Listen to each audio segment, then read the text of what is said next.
Emmanuel Macron pour la première fois chez le pape François. Le président français Emmanuel Macron rencontre mardi pour la première fois le pape François, une visite purement vaticane qui exclut tout entretien avec le gouvernement populiste italien à couteau tiré avec Paris.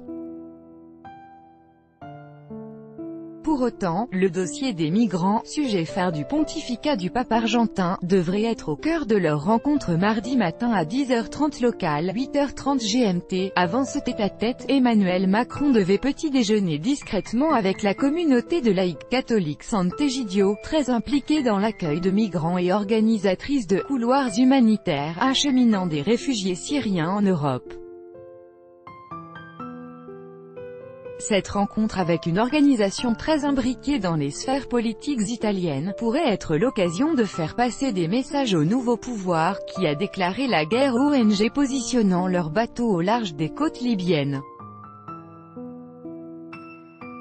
Le pape interpelle régulièrement les dirigeants de l'UE pour qu'ils maintiennent des idéaux fondateurs comme la solidarité, à propos de la vague de migrants arrivant en Europe qu'il faut accueillir, accompagner, loger et intégrer, dans la limite des capacités de chaque pays. Le pape estime aussi qu'il faut investir intelligemment pour leur donner du travail et une éducation, dans leur pays d'origine, notamment africain.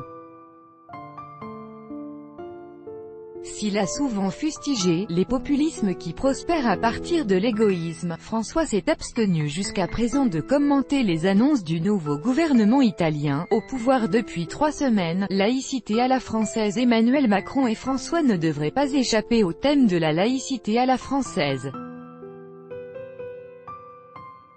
Le pape François à Genève, le 21 juin 2018. Copyright Pool, Denis Balibaus dans un long discours lyrique devant la conférence des évêques de France, CEF, début avril. Emmanuel Macron avait dit vouloir réparer le lien entre l'Église catholique et la République française, abîmé, notamment depuis l'adoption du mariage homosexuel en 2013. Ce discours du président avait suscité les critiques de la gauche et du Rassemblement national, extrême droite, dans un pays où le respect de la laïcité fait l'objet de débats épidermiques, souvent incompréhensibles hors des frontières.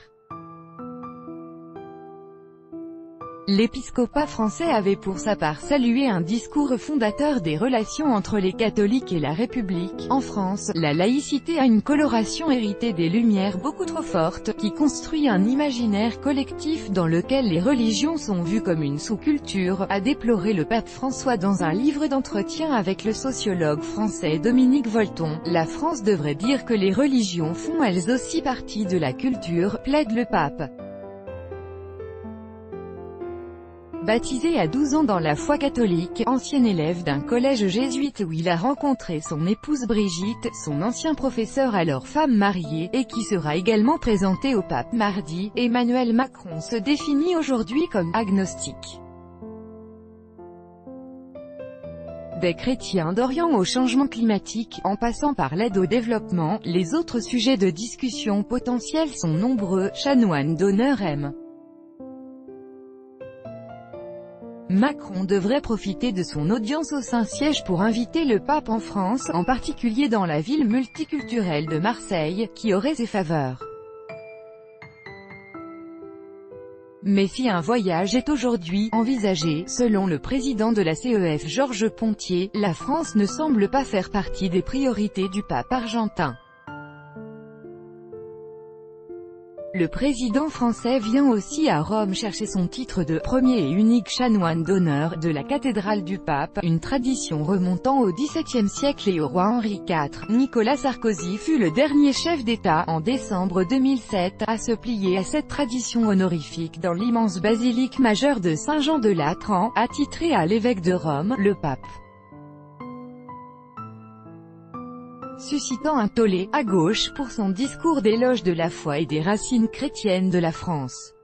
Le président Macron devrait s'abstenir prudemment mardi après-midi de tout discours sur le terrain miné de la laïcité.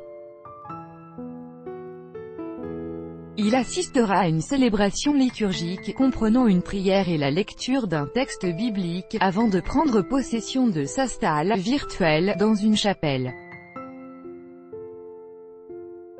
Il rencontrera ensuite la communauté catholique française réunie dans le palais attenant du Latran, avant un temps réservé, à l'heure précise du match de foot France-Danemark, puis une conférence de presse à l'ambassade de France auprès du Saint-Siège. Tout droit de reproduction et de représentation réservé. Copyright 2018, Agence France Presse.